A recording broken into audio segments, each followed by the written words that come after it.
Gentleman yields. Mr. Nehls.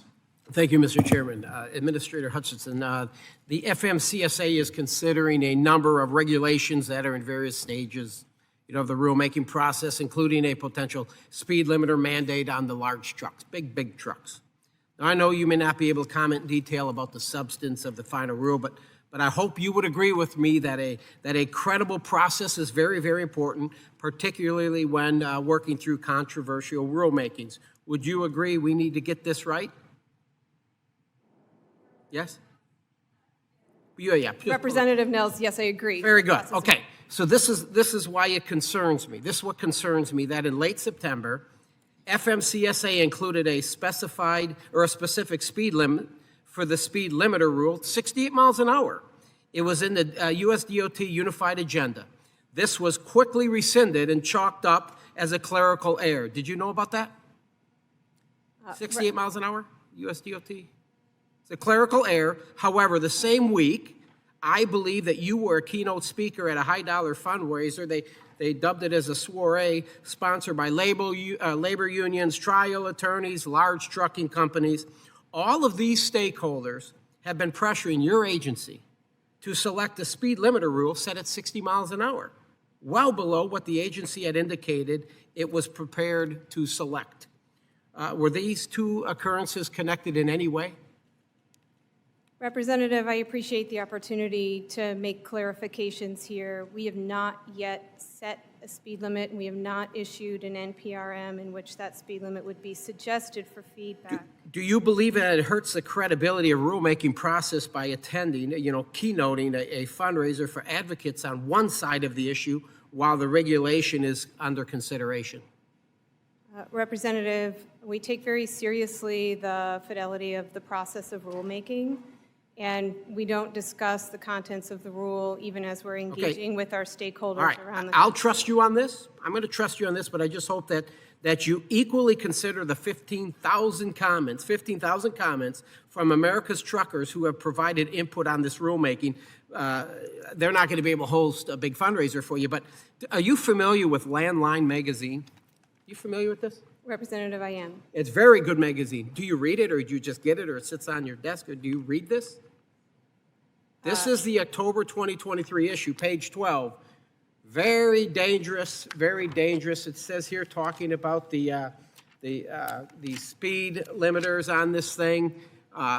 Read this article, because I tell you, the people that travel around, and I think you mentioned earlier that truckers are moving a lot of our goods and service around. Listen to the truckers. I think they would know better than the bureaucrats and specifically Congress on this. The AEB rule, I'd like to pivot to that. I believe NHTSA, FMCSA has gone far beyond congressional intent to include vehicles for which AEB technology is not practical. Vocational emergency vehicles. The rule was written is not implementable. I don't believe it is. Vocational vehicles are not completed on our factory lines. The chassis is sent to third-party customization shops where heavy equipment is added, like a dump truck with a big snowplow in front of it. Manufacturers would not be able to certify the system once the vehicle is altered, which can lead to a misleading understanding of AEB for the operator. Ms. Carlson, have you familiar with this magazine?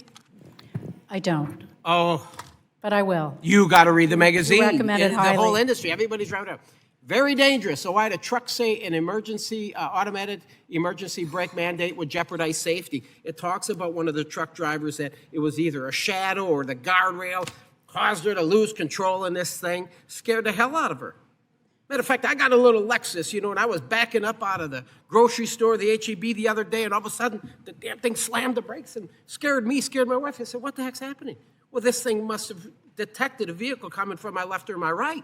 This can be very, very dangerous. And if you read this, matter of fact, I'll give you this copy once I'm done. You need to read this when it talks about these brakes and how dangerous it's going to be. Let's get into what's really important as well is my Trucker Access Act. Would you mind if I responded to? I just got another 20 seconds here. Okay. Are you guys, Ms. Carlson, Ms. Hutchinson, are you familiar with my Access to Trucker Bathroom Access Act? Are you familiar with that? Representative, I am. Oh, very good. Is the administrative supportive of the principle behind my bill? Representative, we believe in dignified working conditions. I love that. I love that. And all the truckers running around trying to find a way to relieve themselves and find a bathroom to go to. I mean, it just makes sense. We should provide access to bathrooms for these truckers. Easier for fellas just to go behind a truck. But what about a lady? What's a lady going to do? She's got to have access to a bathroom. Do you have any data or ways to accumulate data for truck drivers that were denied bathroom access or anything like that? Do you have Quick any- answer on this.